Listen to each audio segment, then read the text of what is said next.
being here. Your office is right down the block from us. It is, it is. With the superheroes wandering by all day long? I had one of those superheroes run against me one year. I kid you not. Who was running against you? Spider-Man. It was an outrage. Yeah, there's a lot of Spider-Men, though. He didn't do too well, I'm guessing, though. He did not. He did not. Better on the screen than he did on the ballot. How has your life changed over the past year, as far as your daily life, your daily activities? It's changed a lot. I mean, certainly, when I walk down the street, I get a different reaction, often very extreme, mostly positive, sometimes not so much. Is that right? Really? Here in Los Angeles, you get negative reaction? In fact, I remember walking down the street in Burbank. There was a guy who was almost a block away. I don't even know how he recognized me. But the first thing I hear is, "There's that a-hole." There's that son of a bitch. And in case I didn't know who he was talking about, his wife is like, "What's the matter, honey? What's the matter?" "There's Adam Schiff." And I'm like, I guess he was talking about me. Yeah. But it's mostly good. In fact, I was in New York visiting my daughter, and we're walking down the street, and I'm wearing blue jeans and a canvas jacket and sunglasses. I'm surprised that people are stopping me, that they can even recognize me. And my daughter's getting annoyed because there's How old's your daughter? She's a senior in college. Okay.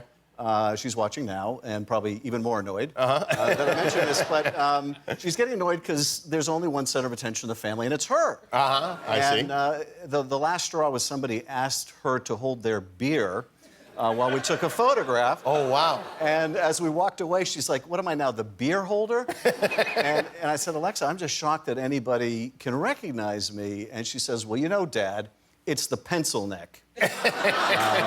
So now I'm looking at your neck, and it doesn't seem pencil-y at all. You know, literally, in fact, I would argue that Trump has a big fat orange neck.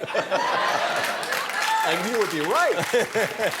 What's your collar size? What are you wearing there? I think it says 16 and a half. It's perfectly reasonable. I thought so.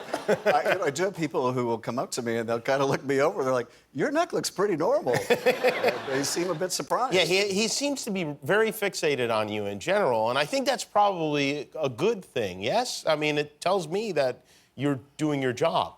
I spend half my day inside his head, apparently. And I got to tell you, it's pretty scary in there. It's everything I can do to avoid all the marbles rolling around. Do you, like just yesterday, for instance, before he left for this big trip to India where he's supposed to work on a trade agreement, he's out on, look at, he's talking about you. They leaked it, Adam Schiff and his group, they leaked it to the papers. And as usual, they ought to investigate Adam Schiff for leaking that information. He should not be leaking information out of intelligence. They ought to investigate Adam Schiff. Now, should they investigate you? Yeah, absolutely.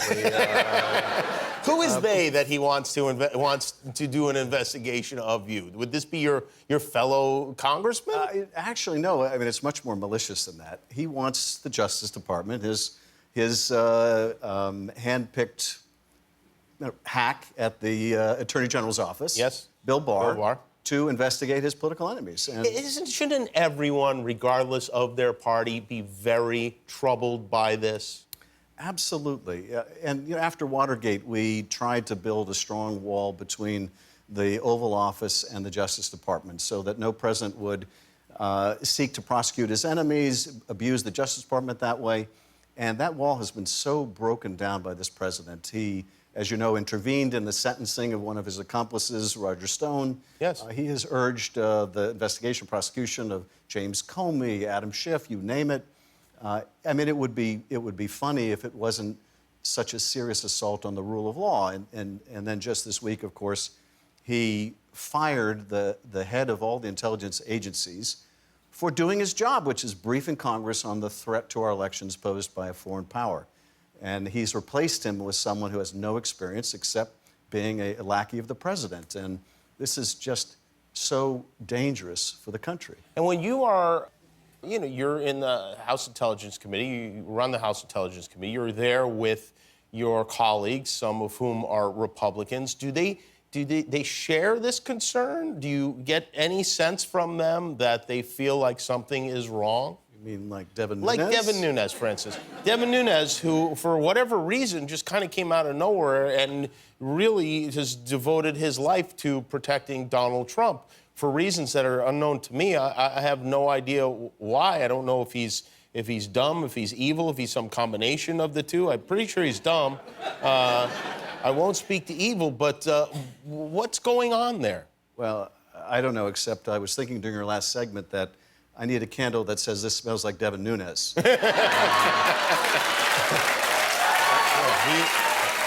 Honestly, we used to get along quite well. Yeah. But like so many people that get too close to Donald Trump, they end up badly tainted. And he's just gone down a rabbit hole, which is, a great shame. And more than a shame, when he was the chairman of the Intelligence Committee, it was downright dangerous. And now he's the ranking member. It's less dangerous, but nonetheless problematic.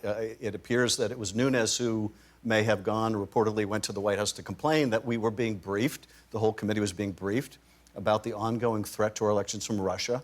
And that was enough to get the president to fire the top intel official and to give him a new deputy, which was Devin Nunes' former staff. And it's crazy. It's crazy. It's totally crazy. I never imagined in my wildest nightmare that any of this could happen in this country. And I think it calls on all of us in our public life, our private life, our civic life, our corporate life, to do everything we can right now to defend our democracy. What can we do to defend our? But obviously, this president isn't. I mean, some people support him. I don't. But other than removing him from office, what can we do? Well, we can remove him from office. I mean, that's the main thing. And the good news is that the American people do not buy what he's selling. They don't like him. A majority of Americans have never agreed with him. If we turn out our people, those people that are decent, that cherish the values of this country, if we register them to the vote and we turn them out, he is a one-term nightmare only. And they can do everything right and still lose because they don't have the numbers. The demographic that supports them is an older and literally dying demographic. Mitch McConnell's whole political business model is built on fewer people voting. That's the only way they stay in power, is if fewer people voting, which is why they work so hard to disenfranchise particularly minority communities from voting. So what we need to do is we need to register every single eligible voter. We don't need to know who the nominee is going to be right now. We can register people right now. And then when it comes time in the fall, we turn them out, and we look back on this as a terrible gauntlet we went through.